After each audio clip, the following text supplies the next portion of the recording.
Friends, कैसे हैं आप सभी। Welcome to my channel. अब तो पढ़ लो। मैं हूं अंकिता। जैसा कि मैंने अकाउंट्स का चैप्टर स्टार्ट किया था पार्टनरशिप 4th-12th क्लास के स्टूडेंट्स के लिए, तो मैंने बता दिया कि पार्टनरशिप क्या होती है, पार्टनरशिप डीड क्या होती है, इन एब्सेंस ऑफ पार्टनरशिप क्या होती है। अब है कि पार्टनरशिप में कैसे अकाउंट बनाए जाते हैं। ठीक है, फर्स्ट पार्टनरशिप में अकाउंट देखो, 3 टाइप के अकाउंट बनाए जाएंगे। फर्स्ट है profit and loss appropriation account. First account कौन सा बनेगा? Profit and loss appropriation account, जिसे हम पेएंडल एप्रोप्रिएशन अकाउंट कहते हैं। सेकंड कौन सा बनेगा? पार्टनर्स कैपिटल अकाउंट, जिसमें हमारे क्या है, 2 अकाउंट बनेंगे, कैपिटल अकाउंट और करंट अकाउंट। टेंशन मत लो, मैं बनाना आपको फटाफट सिखा दूंगी।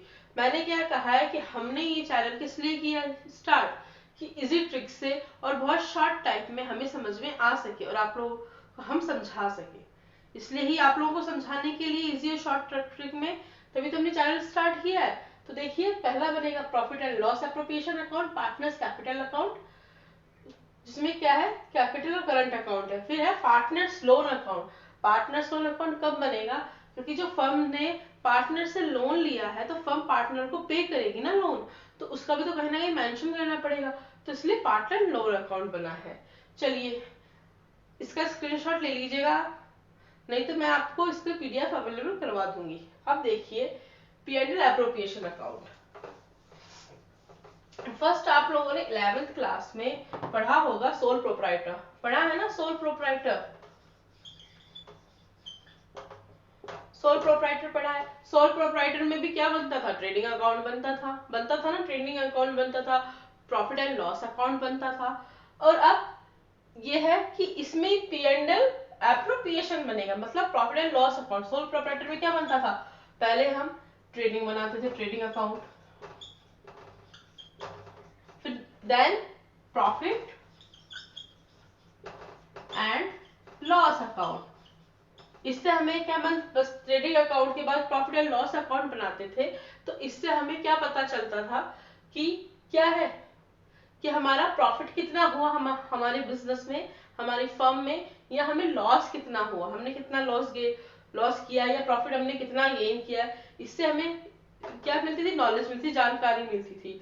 अब जो हमारी 12th क्लास में पार्टनरशिप है, वो क्या है, एक कदम आगे है, क्योंकि जब हमने प्रॉफिट एंड लॉस निकाल लिया और हम बिजनेस में क्या है कि फर्म में हम सब लोग, कई बंदे एक साथ काम कर रहे हैं, पार्टनरशिप कर रहे हैं, पार्टनर्स काम कर रहे हैं, तो उनमें प्रॉफिट भी तो बटेगा, प्रॉफिट और लॉस दोनों बटेगा। अगर प्रॉफिट बटेगा तो भी सब में बटेगा, और लॉस होगा तो भी सब में बटेगा। तो इसलिए प्रॉफिट एंड लॉस को डिस्ट्रीब्यूट करने के लिए जो अकाउंट बनाया गया वो कौन सा है? पीएनएल एप्रोप्रिएशन, यानी प्रॉफिट एंड डिस्ट्रीब्यूशन के लिए जो अकाउंट बनाया गया वो कौन सा? Profit and loss account, profit and loss appropriation account. और अब मैं आपको बता दूं कि ये क्या है, ये प्रॉफिट एंड लॉस अकाउंट का एक्सटेंशन है। प्रॉफिट एंड लॉस अकाउंट का क्या है? एक्सटेंशन अकाउंट है। एक्सटेंशन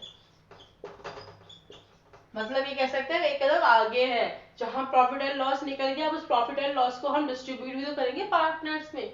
तो कौन सा अकाउंट बनाएंगे? Profit and loss appropriation account. First तो ये एक्सटेंशन अकाउंट है। Second, profit and loss appropriation कैसा अकाउंट है? नॉमिनल अकाउंट है। नॉमिनल अकाउंट नॉमिनल अकाउंट कैसा होता है?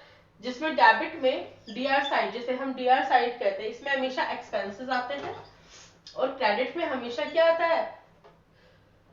इनकम आती है हमारी। वही हमारी फर्म ने कितनी इनकम की है और हमारी फर्म ने कितने एक्सपेंसेस किए हैं।